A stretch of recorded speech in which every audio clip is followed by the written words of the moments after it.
India News India's Voice to the World. I'm Lipakshi Khurana. Coming up in the next hour. Israel marks October 7th attack anniversary with intensified strikes on Gaza and Lebanon. Hezbollah's rockets hit the Israeli port city of Haifa. Maldives President Mohammad Muizzi accorded ceremonial reception at Rashtrapati Bhavan to meet President Draupadi Murmu and Prime Minister Narendra Modi.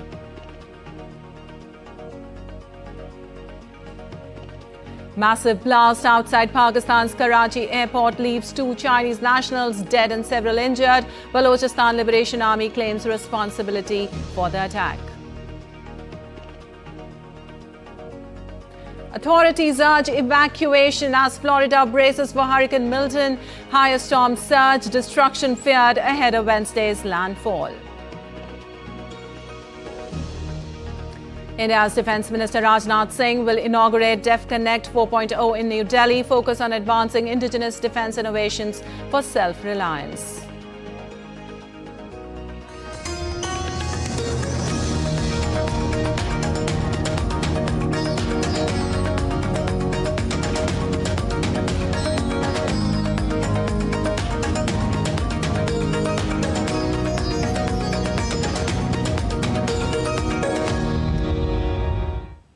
Well, on to the details now. It has been a year since terrorist group Hamas attacked southern Israel on October 7th, killing around 1,200 people and taking about 250 as hostages. And that was the beginning of spiraling conflict in West Asia. The Israeli army released unseen footage of the 2023 October 7 attacks, showing Israeli soldiers and border police forces operating in kibbutz Re'emania, which 364 people were killed at a music festival. Israel says it has killed more than 17,000 combatants in battle as of August and another 1,000 terrorists inside Israel. After intensive negotiations mediated by Qatar and Egypt, 105 hostages were released as part of a hostage deal last November in exchange for a pause in fighting. 8 hostages have been rescued by troops alive, and the bodies of 37 hostages have also been recovered. It is believed that 97 hostages remain in Gaza, including the bodies of at least 33 confirmed dead by the Israeli Defense Forces. Well, Israel is still experiencing attacks in missiles from Iran and Hezbollah, explosive drones from Yemen, fatal shootings, then stabbings. In late September, Israel shifted some of its focus to Hezbollah, which holds much of the power in parts of southern Lebanon and some other areas of the country, attacking the terrorists with airstrikes and eventually a limited ground operation in Lebanon. Also, Israel has eliminated the vast majority of Hezbollah's top leadership in the last few weeks as it seeks to push the group away from the border and allow tens of thousands of evacuated residents to return to their homes. More Israeli troops are deployed near Gaza ahead of October 7th anniversary. And Israeli Prime Minister Benjamin Netanyahu vowed victory against Hezbollah on Sunday during a visit to soldiers on the Lebanon border, recalling October 7th massacre anniversary. A year ago, we suffered a terrible blow. For the past 12 months, we have been changing reality from end to end. The whole world is astounded at the blows you inflict on our enemies. And I salute you and tell you, you are the generation of victory. Together we will fight and together we will win with God's help. Well, Israelis joined families of hostages still held by Hamas in Gaza in Tel Aviv on Sunday. Images of hostages held by Hamas were projected onto the walls of Jerusalem's old city on the first anniversary of the day they were taken captive.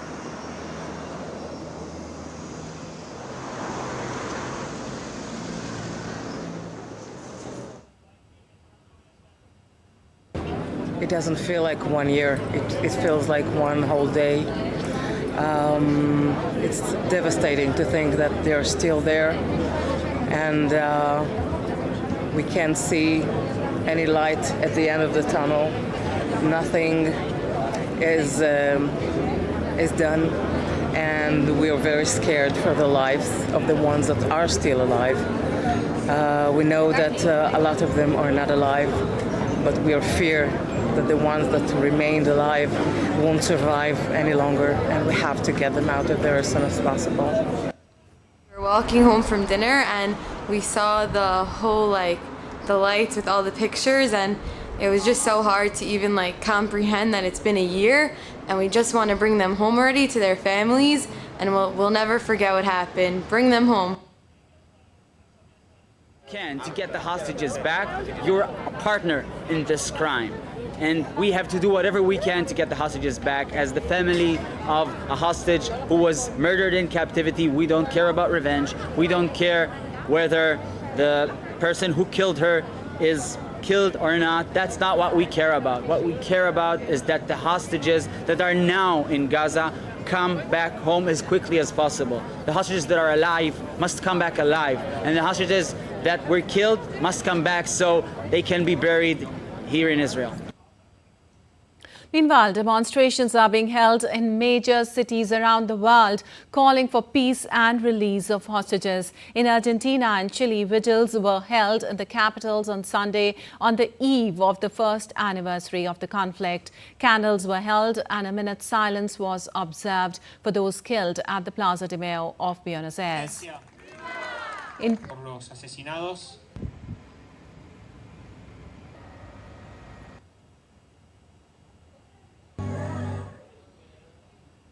In Turkey, too, hundreds of people in southeastern city of Diyarbakir marched in support of the Palestinians.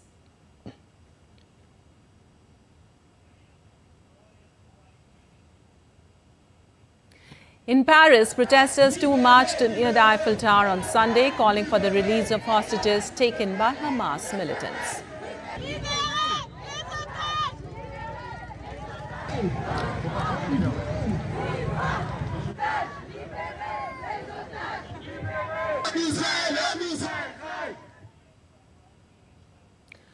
While in London's Hyde Park, several thousand people took part in a vigil on Sunday to remember the victims of the October 7 attacks. The demonstrators waved Israeli and British flags and held posters showing pictures of the hostages as giant screens projected images of those who had died. The main speaker at the gathering was Mandy Damari, mother of Emily Damari. Emily is one of the last remaining women in Hamas captivity and the only British citizen in the group's control.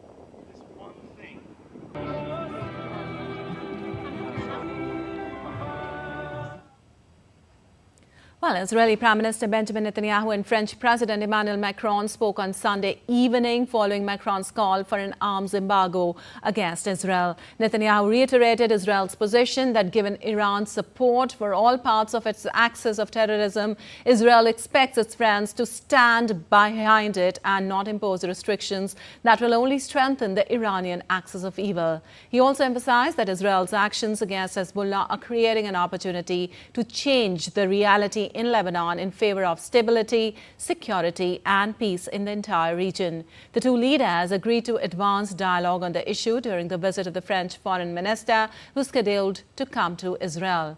Earlier, French President Macron had called for a ceasefire and halt to arms supply to Israel, which led to the brief spar between the two leaders. And meanwhile, at least 10 people were injured in Haifa on Sunday following a Hezbollah rocket attack that appeared to mark the first time the Iran-backed militant group has struck the northern Israeli city in its ongoing conflict with Israel. A residential building and road junction were damaged in Haifa on Monday after several rockets crossed the border from Lebanon in the attack on Israel's third largest city. Hezbollah said it targeted a military base south of Haifa with a salvo of Fadi-1 missiles.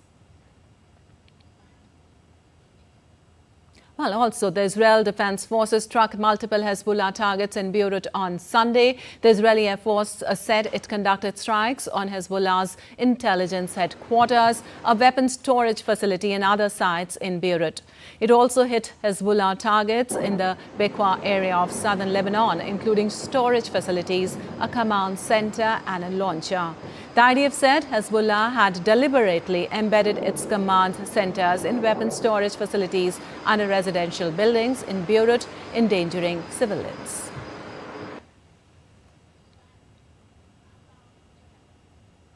Meanwhile, funerals were held on Sunday for 2 Israeli soldiers who were killed during operations against the Iran-backed Hezbollah in southern Lebanon. Both soldiers were 21 years old.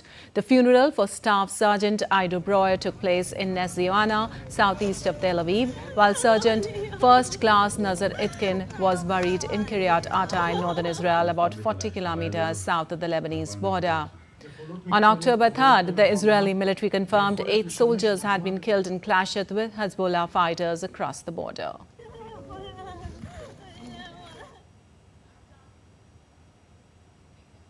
An update related to Russia-Ukraine conflict now. Dutch Defense Minister has announced during a surprise visit to Kyiv that the Netherlands will invest 400 million euros in advanced drone development with Ukraine. This collaboration aims to enhance battlefield technology, combining Ukraine's innovation with Dutch expertise. If successful, further funding will follow to ramp up production. The Netherlands has already committed 10 billion euros in military aid, spending 4 billion so far. Brucklemans also pledged additional F-16s in the coming months. After visiting the heavily bombed city of Kharkiv, he stated that striking military targets inside Russia is crucial to defending the city from ongoing attacks. We just delivered the F-16s. Today I can officially announce that the F-16s, the Dutch F-16s, are in Ukrainian airspace. And today I also announced that we have an action plan on drones. So we will invest 400 million in the most advanced drones because we see that they are making a big difference on the battlefield. We have been in Kharkiv. The only way to defend Kharkiv is to attack military targets in Russia. Well, a massive explosion outside Karachi airport in Pakistan leaves 2 Chinese nationals dead and several injured. In a statement emailed to journalists, separatist militant group Baloch Liberation Army claimed the explosion was an attack carried out by them using a vehicle-borne improvised explosive device targeting Chinese nationals, including engineers.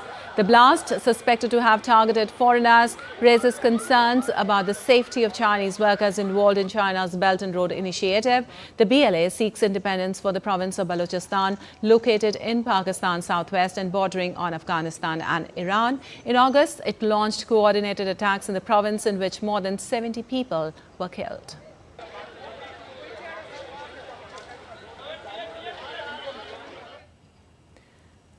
And Sri Lankan President Anurakumara Dissanayake has announced that the investigations into the Easter Sunday attacks will be expedited while interacting at Negombo with the families of those killed in the Easter attacks of 2019. The President said that steps will be taken to ensure that such a tragedy never occurs again in the island nation. He assured that justice will be delivered to the victims. The President also stressed the importance of conducting the investigation without any preconceived conclusions or biases. President Anurakumara Dissanayake visited the church during the morning and laid floral tributes at the memorial established in honor of the victims. Easter Sunday attacks that took place on 21st of April 2019 claimed the lives of 274 people and left many others injured. The tragedy is among the most tragic disasters in the history of Sri Lanka.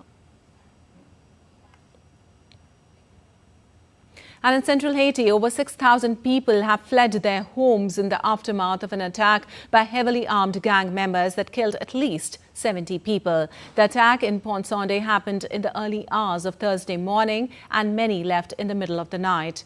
Grand Griffe gang leader Luxon Ellen took responsibility for the massacre, saying it was in retaliation for civilians remaining passive while police and vigilante groups killed his soldiers.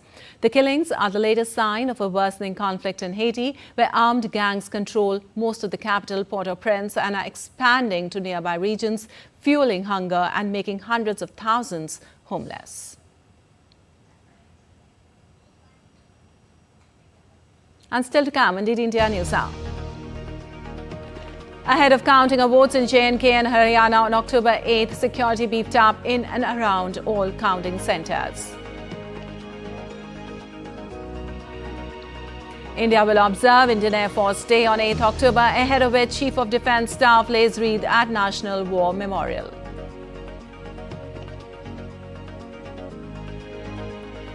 Indian city of Ayodhya being developed as fast solar energy model city to utilize renewable energy potential.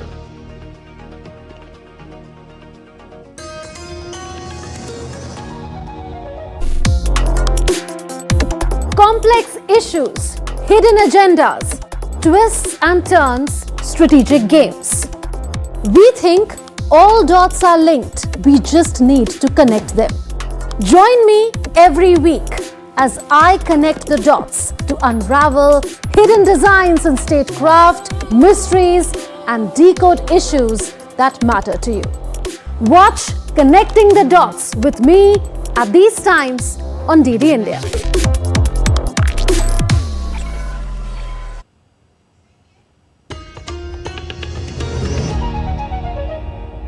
Welcome back. You're watching DD India News Now. Lebakshi Khurana, and moving on. Maldives President Mohammad Muizzi, who is on an official visit to India, was accorded a ceremonial guard of honor at the Rashtrapati Bhavan in New Delhi. President Draupadi Murmu and Maldivian counterpart Mohammad Muizzi introduced each other to their respective countries' ministers and delegation.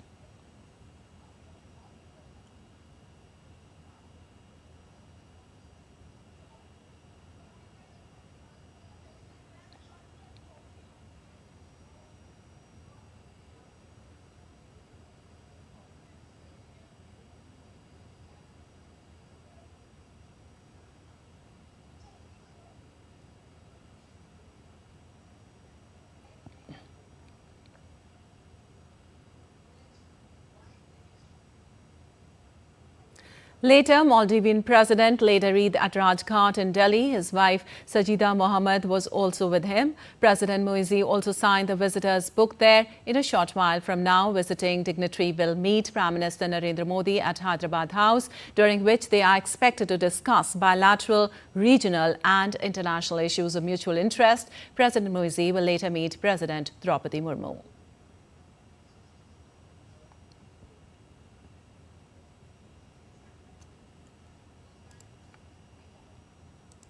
And for more, Jessica Taneja joins us from Delhi on this. Well, Jessica, in regard to President Muizzi's visit to India, tell us how significant is the visit considering Muizzi's diplomatic reach, and what's at stake for India-Maldivian relationship considering the current geopolitical situation? Well, Maldivian President Mohammad Muizzi's visit is significant in more ways than one, because this is his first visit when he was elected as first bilateral visit, pardon me, since his election as president. You'd recall the last time he visited was in June during Prime Minister Narendra Modi's oath-taking ceremony, and briefly during his election campaign that was run earlier was an India Out campaign. But that certainly seemed to have changed and relationships have improved. You'd recall the visit of the External Affairs Minister, Dr. S. Jaishankar, last month to Maldives as well, which was hailed as a significant milestone and a partnership that would move forward and gain momentum. So the relationship between India and Maldives has remained steady despite certain moments where it did look like it would upend, but it has improved, and with the arrival of the Maldivian president, it is certain that India would continue to extend help to the country that could face potential economic uncertainty. Given how the current economy is performing, Maldives is of course going to require India's economic aid, with India recently also granting $50 million to Maldives. Certainly signifies that it will continue to support Maldives, but at the same time, it has to make sure of its geopolitical calculations and continue to be a regional partner where India does share its larger ambitions also in the Indian Ocean region, along with its Sagar policy. All right, so restoring a sense of normalcy there. Thank you so much, Jessica, for all those details. And now we show you, in a move to further Indo-Maldivian ties, Maldivian President Mohammad Muizzi is on India visit, on his first bilateral visit to the country. It's a packed day today for him, which includes meeting top leadership and signing of agreements. Details in our next report. Take a look. Situated in the heart of the Indian Ocean, India and the Maldives share more than just geographical proximity. These two democracies also share the same vision for prosperity in the region. With that in mind, Maldivian President Mohammad Moeidzu landed in India's national capital New Delhi on Sunday for his first bilateral visit to the country. Sunday saw India's External Affairs Minister Dr. S. Jaishankar meeting with the visiting Maldivian president. Jaishankar appreciated his commitment to enhance India-Maldives relationship. President Moeidzu's India visit will also feature meeting with India's President Murmu and discussions with Prime Minister Modi on bilateral, regional and international issues of mutual interest. President Moeidzu will also visit Mumbai and Bengaluru, where he would be attending business events. India has been a trusted development partner for Maldives for decades. Some of the landmark projects started in the past include Indira Gandhi Memorial Hospital, built with Indian grant assistance in 1995. Maldives Institute of Technology, built at a cost of 12 crore rupees, was handed over to Maldives in 1996. India-Maldives Friendship Faculty of Hospitality and Tourism Studies was built with Indian grant assistance and was handed over to Maldives in the year 2014. India is supporting restoration of Hukuru Miski or the Friday Mosque in Malé. Greater Malé Connectivity Project aims to connect Malé to Willingili, Gulifalu and Thilafushi Islands via series of bridges, causeways and roads. Greater Malé Connectivity Project is funded through separate $400 million line of credit and $100 million grant from India. Greater Malé Connectivity Project is progressing well and is monitored regularly by a joint project monitoring committee. This development cooperation comes as the Maldives holds a special place in PM Modi's vision of Sagar or security and growth for all in the region and India's neighborhood first policy. Mihir Makhuri reporting for DD India. And India's Defence Minister Rajnath Singh will inaugurate DefConnect 4.0 in Delhi, marking a significant step towards advancing indigenous innovation and celebrating the growing defence ecosystem of the country. DefConnect 4.0 marks a milestone in India's defence innovation journey, which will feature an exciting technology showcase presenting IDEX innovators with a unique opportunity to exhibit their cutting-edge technologies, advanced capabilities and groundbreaking products. DefConnect 4.0 will feature launches and announcements by the Minister alongside interactive and engaging sessions featuring industry leaders and defence stalwarts. The event will also include a themed session focusing on recent budget announcements, key takeaways for the defence innovation ecosystem and the latest initiatives in the semiconductor domain. Well, preparations are underway in India's Jammu and Kashmir and Haryana for counting of votes on October 8th. Security has been beefed up in and around all the counting centres, whereas monitoring of strong rooms is being observed through CCTVs. The counting of votes for 90 seats each of both the legislative assemblies will take place from 8 a.m. IST tomorrow. Meanwhile, entry to the campuses housing counting centres has been restricted to officials authorised for the counting, and no person without an authorised pass will be allowed to come near the counting centres. Election Commission officials are ensuring that all the principles of fairness and transparency as per guidelines be followed.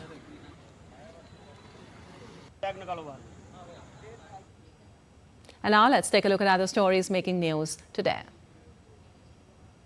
India will observe the Indian Air Force Day on 8th October to honour the forces and its pilots who have laid their lives for the country, ahead of which Chief of Defence Staff General Anil Chauhan today laid wreath at National War Memorial in New Delhi. This year's theme, Indian Air Force, capable, strong and self-reliant, underscores the IAF's commitment to national security, self-reliance and modernisation efforts.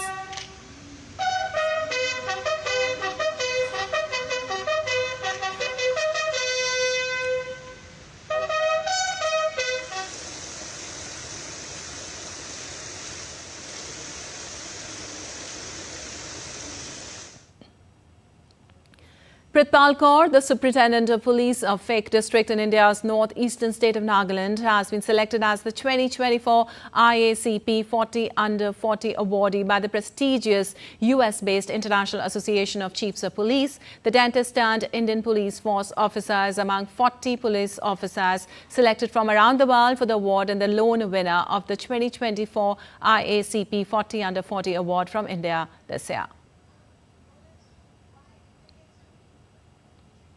An Indian city of Ayodhya is currently being developed as the first solar energy model city in the state of Uttar Pradesh. Under the initiative, 40 megawatt solar power plant will be developed and spread across 165 acres. Aim is to utilize renewable energy potential to the maximum extent for fulfilling the electricity requirements of the city. This large-scale project is anticipated to be fully operational by March 2028. World observes the birth anniversary of Indian ghazal singer Begum Akhtar. She is regarded as one of the greatest singers of ghazal, dadra and tumri genres of classical music. Known for her soulful and melodious voice, Begum Akhtar is also a Padma Shri and Padma Bhushan awardee. Begum Akhtar's her immense contribution to Indian music continues to inspire music lovers globally.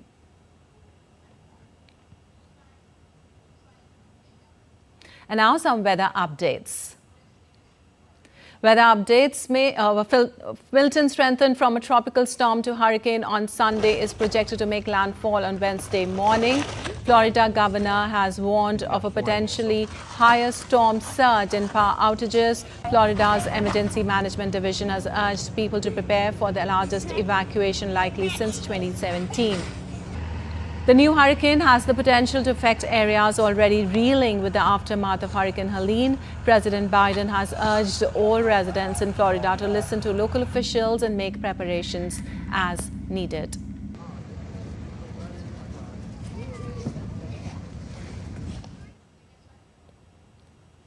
Meanwhile, US President Joe Biden has approved a mobilization of another 500 active duty troops to North Carolina to assist in the recovery efforts after the deadly and devastating Hurricane Helene. With a total of 1,500 troops now supplementing a robust on-the-ground effort, the Biden-Harris administration is mobilizing all relevant resources to support families as they begin their road to rebuilding. As these Florida brace for yet another catastrophic hurricane, US President Joe Biden has assured of providing assistance.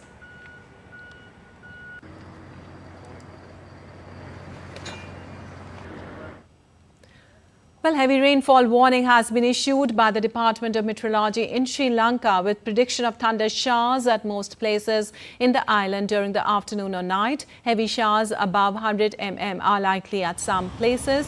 The department added that showers or thunder showers will occur in western Sabaragamuwa and northwestern province and in Gale, Matara and Mannar and Mullaitivu districts over the next 24 hours.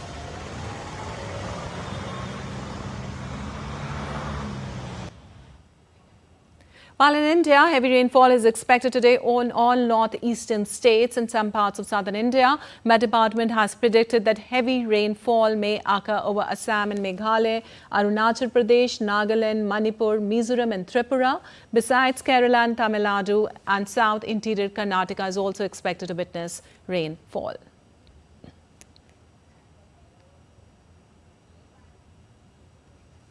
And still to come on DD India News Hour. In Tunisia's presidential election, President Said set for landslide win amid low voter turnout.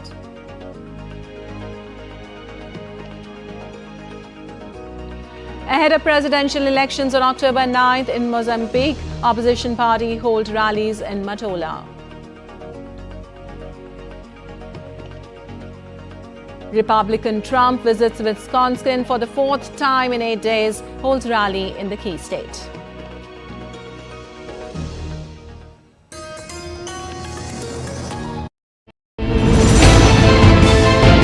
Geopolitics and trade deals. Economic challenges amid development. Hard work and the path to prosperity. It's the economy always. Between walkers, money is what money does and says, supply creates its own demand, between the bulls pulls and bears tears. When supply chains globalization and India rises to the podium.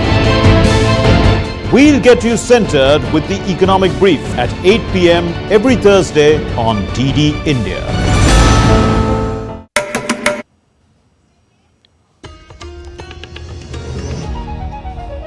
Welcome back. You're watching DD India News. I'm Lipakshi Khurana. Time now for a quick recap of the headlines.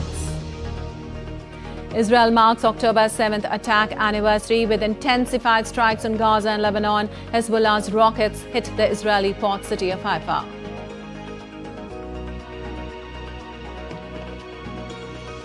Maldives President Mohammad Muizzu accorded ceremonial reception at Rashtrapati Bhavan to meet President Draupadi Murmu and Prime Minister Narendra Modi. Massive blast outside Pakistan's Karachi airport leaves 2 Chinese nationals dead and several injured. Balochistan Liberation Army claims the responsibility for the attack. Authorities urge evacuation as Florida braces for Hurricane Milton. High storm surge, destruction feared ahead of Wednesday's landfall.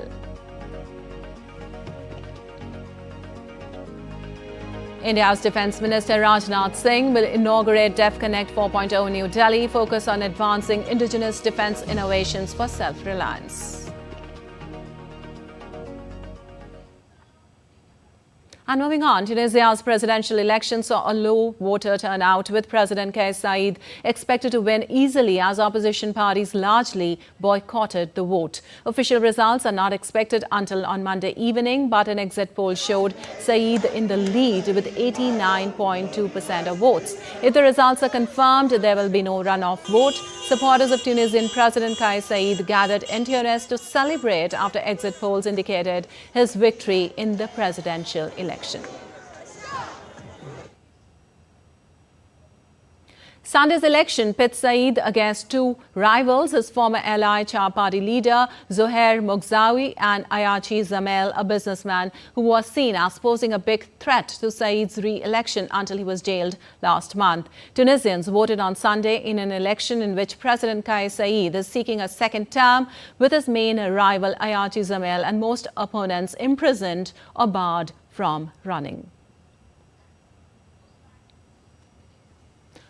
Also, Brazilians voted on Sunday for mayors and city councillors in more than 5,500 municipal elections, setting the country's political landscape ahead of a 2026 presidential race. President Luiz Inácio Lula da Silva casted his vote in São Paulo, where he told journalists there had been a surge in candidates who were focused in provoking others and spreading fake news. All eyes are on the mayoral vote in São Paulo, where 3 candidates are running neck to neck after an aggressive campaign, setting the stage for a second-round runoff on October 27th. Centre-right incumbent Mayor Ricardo Nunes, who led the race until last week, is tied for second place at 26% of the votes with far-right digital influencer Pablo Markel. To win outright in the first round, candidates need to gain more than 50% of valid votes. Well, also, Bosnians went to the polls on Sunday to vote in local mayoral elections. Bosnia's election commission decided to postpone local elections this weekend in municipalities affected by the floods, while allowing voting to proceed elsewhere. In the municipalities of Jabljanka, Konjic, Kiselnik, Kreševo and Fočnica, which were hit by floods, the elections have been postponed until further notice. Bakir Izetbegovic, the leader of the Party of Democratic Action, one of the main Bosniak parties, offered condolences to the areas impacted by deadly floods after casting his vote in Sarajevo. Serb separatist leader Milorad Dodik said that people would base their decisions on criteria such as loyalty and patriotism. Dodik, the president of Autonomous Serb Republic, has long advocated for the secession of the Serb-dominated region from Bosnia.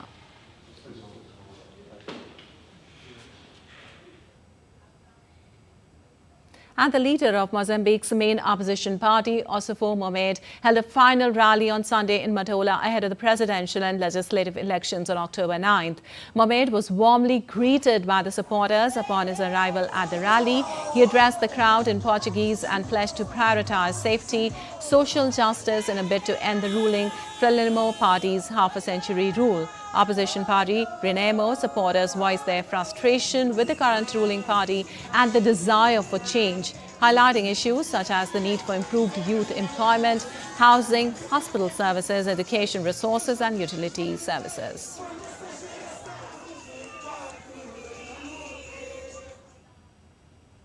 An update on U.S. presidential elections now. Republican presidential nominee Donald Trump held a rally in Wisconsin, a key battleground state that could decide the November 5th election. This rally came just a day after Trump revisited Butler, Pennsylvania, the site of an assassination attempt on his life in July.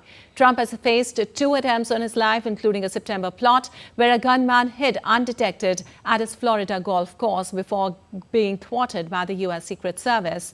Urging voters to turn out, Trump emphasized the importance of Wisconsin, one of 7 critical states that could determine the election's outcome.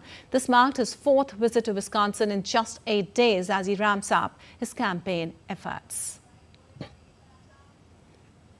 Today I make you this promise: I will liberate Wisconsin and our entire nation from this mass migration invasion of murderers, child predators, drug dealers, gang members, and thugs.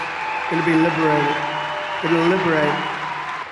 And I'm only asking you to do one thing. We don't even need your money. Keep your money. Just go out and vote.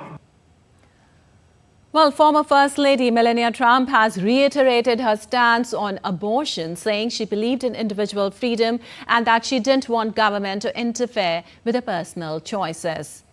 In an interview with Fox News, Melania said her husband Donald Trump was aware of her position on abortion rights that puts her at apparent odds with that of the Republican U.S. presidential candidate. I believe in individual freedom. I want to decide what I want to do with my body. I think I don't want government in my personal business.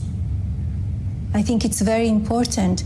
And as I said in the book, and it's very well explained in the chapter, what does really my body, my choice means? Because timing really matters, and also the restrictions. So I encourage people to read it, because we live in the world that everybody should have individual freedom. Well, Trump had previously taken credit for appointing 3 U.S. Supreme Court justices who helped in 2022 to overturn the seminal abortion rights case, Roe v. Wade. He has decried 6-week abortion bans as too restrictive, said he would not support a national ban on the procedure, and called for exceptions on any ban to include incidents of rape and incest or to protect the health of the mother. And Vice President Kamala Harris rejected comments made by Republican Governor Sarah Huckabee Sanders, who suggested Harris lacks humility because she has no biological children. Speaking on the Call Her Daddy podcast, Harris called Sanders' views on family outdated, sharing her own modern family with husband Doug Emhoff and his 2 children, Cole and Ella. Harris emphasized that family comes in many forms, saying we have family by blood and we have family by love. In response to earlier remarks by Trump's running mate J.D. Vance, who criticized childless cat ladies, Harris condemned the statements as mean-spirited. Harris's appearance on the podcast is part of a broader media push as she ramps up her campaign efforts in the final stretch.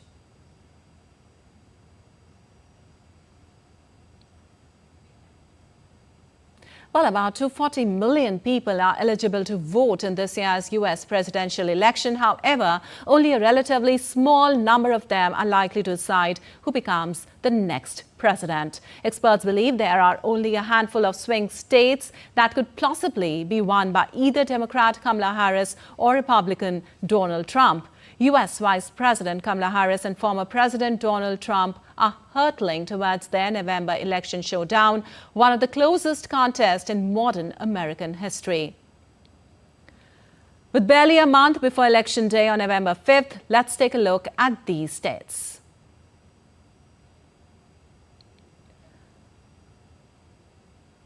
With 19 electoral college votes, Pennsylvania was once reliably Democratic, but these days the political dynamics have changed in the state. Republican Trump won the most populous battleground, Pennsylvania, by 0.7 percentage points in 2016. Joe Biden claimed it by 1.2 percentage points in 2020. The southeastern state of Georgia was an election flashpoint at the end of Trump's first term. And prosecutors in Georgia indicted Trump in an election interference case. In a boost for Trump, the case is paused until after the election. Well, Biden was the first Democrat to win Georgia since 1992. Also, demographic changes are likely to benefit Harris, who has courted minority voters across Georgia during her campaigns. The southeastern state of North Carolina has voted Democratic only once since 1980. The population, now over 10 million, is expanding and growing more diverse, benefiting the Democrats. Also complicating matters for Trump, a scandal involved the state's Republican gubernatorial candidate has infuriated party officials who worry it could sink Trump in a close race. Talking about Michigan, Trump flipped the state, a former Democratic stronghold, in 2016. Biden returned it to the blue column in 2020, buoyed by unionized workers and a large black community. This time, Harris risks losing the support of a 200,000-strong Arab American community that has denounced Biden's handling of the Israel-Hamas conflict. Also, the Grand Canyon state, Arizona, was among 2020's tightest races, with Biden triumphing by just 10,457 votes. Trump hopes frustrations of the Biden-Harris administration's immigration policy will swing Arizona, which shares a border with Mexico, back in his favor. On the battlegrounds, Arizona is showing the largest poll advantage, Trump up by 2 percentage points. Clinton lost Wisconsin after giving the state a wide berth during the 2016 campaign. Trump considers it winnable, and his party held its summer national convention there. While Trump led early against Biden, Harris has a tiny polling edge. The Silver State, Nevada, hasn't voted Republican since 2004. Conservatives, buoyed by Trump's headway with Hispanic voters, are convinced they can flip the script. Trump held a significant lead here against Biden. But within weeks of becoming the Democratic nominee, Harris has erased that advantage in the western state. And moving on, beleaguered Afghan women want the world leaders to put pressure on Taliban rulers to treat the fair gender with equality and dignity. Seeing their situation, the European Court of Justice has ruled last week to grant Afghan women asylum and priority if they have suffered their rights stifled under the Taliban rule. Here's a special report by DD India's Akhilesh Suman. Take a look. As global leaders gather in New York during the high-level week of the UN General Assembly, the beleaguered women of Afghanistan are trying to sensitize them on their situation. They are trying to highlight that while women and girls in Afghanistan are falling further from the view both inside and outside Afghanistan, and their situation continues to worsen. What today is doing Taliban in Afghanistan, it's against Islam, it's not in the religions, and it's not in our culture. OIC countries can play a great role to work with them, to talk with them, especially ulama of Islamic countries. The former Director General of UN Affairs in the former Foreign Ministry of Afghanistan, Asila Wardak, is part of the delegation. The delegation is talking to leaders, officials, and influencers about the plight of Afghan women. Asila Vardak said that in other Muslim countries, women are in a much better situation. And essentially, what Taliban is doing is completely un-Islamic.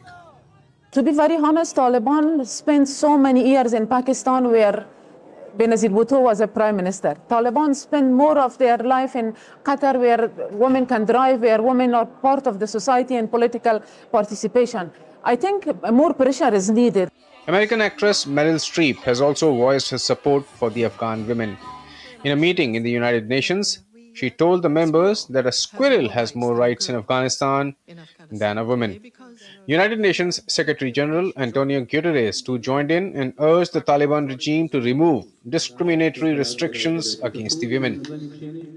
A squirrel has more rights than a girl in Afghanistan today because the public parks have been closed to women and girls by the Taliban.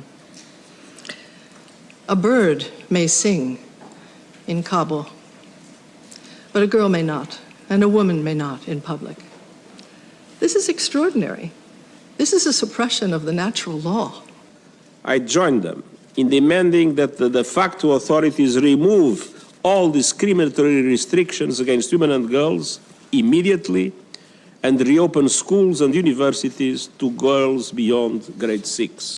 In Afghanistan, all women and girls are banned even from talking in public, from going outside the home alone. They cannot attend school. Sweden, Finland, and Denmark have granted refugee status to all Afghan women who seek asylum. Last week, the European Court of Justice ruled that nationality and gender are sufficient for an EU country to grant asylum to Afghan women who have seen their rights stifled under the Taliban rule. The EU ruling had come when Austria was denying such concession.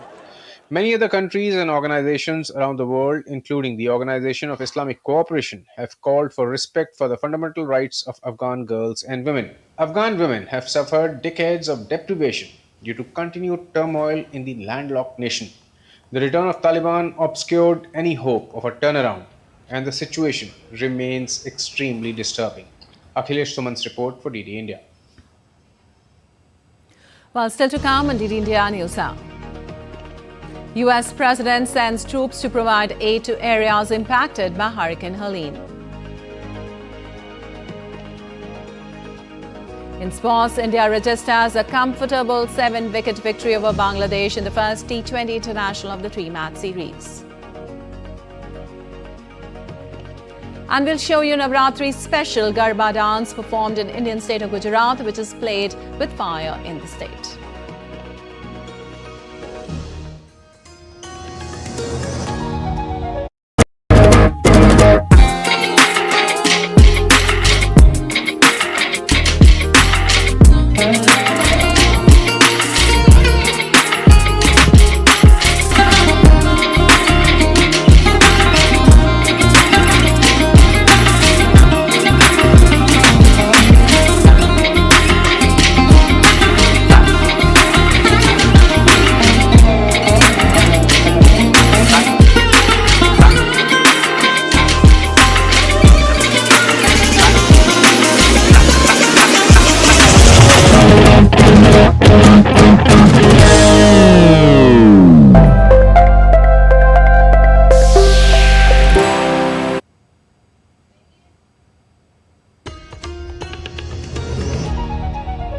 Welcome back. You're watching DD India News Now. Lepakshi Khuranan on to some business news now. The Reserve Bank of India will begin its 3-day monetary policy meeting today. The meeting will conclude on October 9th, as it is to be seen whether the central bank keeps the repo rate unchanged as it has the last 9 consecutive meetings. The repo rate is currently at 6.50% and has remained steady since the RBI adopted a conscious stance to balance inflation control and growth. The meeting also comes at a time when the US Federal Reserve announced a steep 50 basis points interest cut in its review meeting after holding interest rates steady for 8 straight meetings. External factors like the rising global crude oil prices and tensions in West Asia may compel the RBI to reconsider its current stance. And in Asian markets, Japan leads Asia stock rally and the dollar reached a fresh 7-week peak on the yen on Monday after blowout US labor data dispelled fears of a recession and spurred a sharp pairing of rate cut bets. Short-term U.S. Treasury yields rose after the closely watched non-farm payrolls report on Friday. Crude oil prices eased from a one-month peak even as Israel bombed targets in Lebanon and the Gaza Strip, with Monday marking 1 year since the Hamas attack. U.S. Dow futures pointed 0.08% higher after the cash index closed at an all-time peak on Friday. Well, you're watching DD India News Hour. Time now for some sports news. India registered a comfortable 7-wicket win over Bangladesh to take 1-0 lead in the first T20 international of the 3-match series in Gwalior on Sunday. India first bowled out Bangladesh for 127 and then chased down the target of 128 with 49 balls to spare. Asked to bat first, Bangladesh were in early trouble at 14 for 2 with left-arm seamer Arshdeep Singh removing both openers Liton Das and Parvez Hussain. It was also a memorable night for Varun Chakravarti, who made his comeback to the national side after 3 years, taking 3 wickets in the match. India were in total control of the game with Mayank Yadav and Washington Sundar picking up wickets in the middle overs. With the bat, Hardik Pandya blazed away to an unbeaten 16-ball 39, while Sanju Samson and skipper Suryakumar Yadav got out after scoring 29. Meanwhile, in Women's T20 World Cup on Sunday, former champion West Indies defeated Scotland by 6 wickets. The 2016 winner, which had suffered a 10-wicket thrashing by the South Africans at the same Dubai venue on Friday, was rarely threatened by Scotland's side, making its tournament debut this year. The Scots struggled to 99 for 8 in their 20 overs before the West Indies chased down the target with 50 balls to spare, securing victory and an impressive boost to its net run rate. Quanah Joseph top scored with 31 from 18 balls, hitting 3 fours and a 6. Meanwhile, Deandra Doughton cracked 2 sixes in her undefeated 28 from 15 balls while sharing an unbroken 5th wicket stand of 42 with player of the match Chanel Harry. And Coco Gauff overpowered Karolina Muchova in straight sets to win the China Open on Sunday for her 2nd title of the year and 8th overall. The 20-year-old American and last year's US Open champion stormed to victory 6-1, 6-3 in 1 hour, 16 minutes in Beijing, adding China Open to her triumph in Auckland in January. Gauff made a fast start, breaking the Czech for a 2-0 lead in the first set and then holding her own serve without conceding a point. The young American rattled off momentarily but wrapped the first set up in 29 minutes on her 3rd set point. Gauff is the 2nd US player to win the China Open after Serena Williams was victorious in 2004 and 2013. And Francesco Bagnaia claimed the Japan MotoGP title ahead of championship front-runner George Martin on Sunday. Italy's Bagnaia cut the Spaniards' lead in the overall standings to 10 points with 4 races remaining. Defending world champion Bagnaia overtook pole sitter Pedro Acosta on the first lap at Motegi and stayed in front to finish 1.189 seconds ahead of Martin, with Marc Marquez third. It was Bagnaia's 8th Grand Prix win of the season, his best ever tally. It was also his first victory at the Japan MotoGP. Well, the Brazilians FA said on Sunday that its forward Vinicius Jr. will miss their World Cup qualifiers against Chile and Peru due to injury, making him his fourth player to be replaced in the squad. Vinicius suffered a neck injury during Real Madrid's 2-0 home win against Villarreal on Saturday, with Fulham midfielder Andreas Pereira called up to replace him. Vinicius' injury adds to the woes of coach Dorival Jr. as Brazil faces Chile in Santiago on Thursday before hosting Peru in Brasilia 5 days later. Brazil is currently 5th in CONMEBOL's World Cup qualifying standings with 10 points after 8 matches. The top 6 of the 10 teams qualified directly for the World Cup.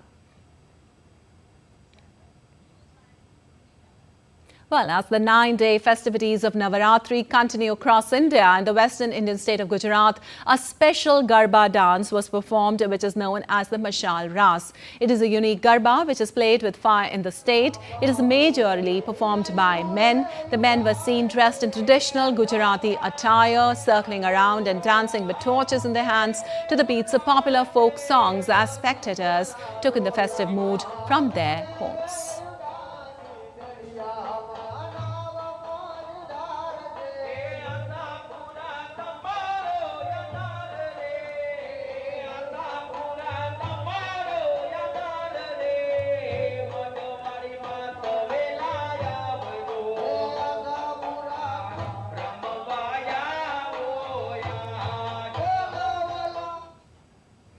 right, that's all for this edition of DD India News Hour, but let us know your thoughts on the news of the day. For those on the go, you can get all the latest news and updates from India and across the world on the DD India mobile app. The app is available on both Android and iOS platforms. Scan the QR code on the screen to download now. We'll be back with more news as it breaks here on DD India. I'm Lipakshi Kurana from all of us here in Delhi. Thanks for watching DD India News Hour.